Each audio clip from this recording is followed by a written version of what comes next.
Listen to these words. You, ma'am, have overstepped a line that is not your domain. I am not your subject. I am the man who keeps you free. Those words are from a former Marine to Democratic Senator Dianne Feinstein of California, telling her that he would not register his weapons with the government even if her proposed ban on assault weapons is passed. The letter started on a CNN iReport and has gained lots of attention online. Joshua Boston, an Afghanistan veteran, joins me now from Louisville. Your iReports, Joshua, have gone viral, more than 250,000 views in the last few days. What made you write it, and did you ever think that it would get so much attention? I didn't expect it to get as much attention as it did, but these things happen. I wrote it because I kept seeing in the news this debate about gun control, and all the points being brought up by Senator Feinstein, a lot of it's misinformation, and it seems to be, it's fear-mongering that she's spreading, and it's being perpetrated by the media as well. There's just not a whole lot of double-checking and not a lot of facts coming out in this discussion. Well, you wrote this letter. I'm curious, is it in regards to any proposed assault weapon ban or specifically the senators? Specifically the one she posted up on her webpage a few days ago. She says she intends to bring it in as soon as possible in this next congressional session. So what will you do if an assault weapon ban is passed? Well, I'm not going to be registering, and precedent's already been set by David Gregory, who apparently doesn't have to abide by the laws of Washington, D.C., so why should I have to abide by a federal weapons ban? We don't know that. There was some miscommunication there, apparently, but what will you do then? You won't register, and what do you think might happen to you?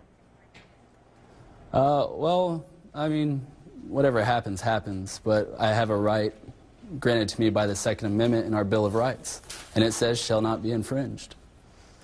Most, if not all, assault weapon bans are looking towards the future. They're not retroactive. Now, according to Feinstein, her bill will ban the sale, the transfer, the importation, and the possession, not retroactively, but prospectively. It will ban the same for big clips, drums, or strips of more than 10 bullets.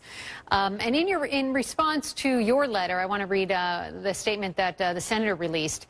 She writes, Senator Feinstein respects Corporal Boston's service. She has heard from thousands of people, including many gun owners, who support her plan to stop the sale, transfer, importation, and manufacturing of assault weapons and large-capacity magazines, strips, and drums that hold more than 10 rounds. As Senator Feinstein has said, the legislation will be carefully focused to protect the rights of existing gun owners by exempting hundreds of weapons used for hunting and sporting purposes. That was from her office. What do you make of that? I'm still confused as to where the hunting and sporting clause is in the Second Amendment. It's nowhere to be found in the Bill of Rights or the Constitution, so I don't understand what she means. So when you look at those things that happen, like the shooting in Newtown or the shooting in Aurora, Colorado, you don't think that there should be any change to the law? The laws we have are extensive. I mean, there's over 2,000 gun laws as it is, and the fact of the matter is predators are amongst us, and we have to recognize that fact. We don't live in a utopia. Our citizens have to be armed to protect themselves from these madmen. So what is the solution then? I mean, is that the solution to stop these tragedies, is for everyone to be armed? How do you stop this from happening again? Not for everyone, but it certainly ups the probability of successfully stopping a shooter before you have 20 dead, 30 dead. Joshua Boston. People will choose or whether or not. Go on. People will choose whether or not to carry if they want to. I've made that choice, as have hundreds of thousands of other Americans. And should we unfortunately ever find ourselves in a situation to protect others in our lives, we will. But the law is the law if it becomes law and you're just willing to break it. Unconstitutional laws aren't laws. Okay. I'll leave it at that. Joshua Boston, thank you very much. And do keep us posted on what comes of your letter. I will. Thank you, Randy.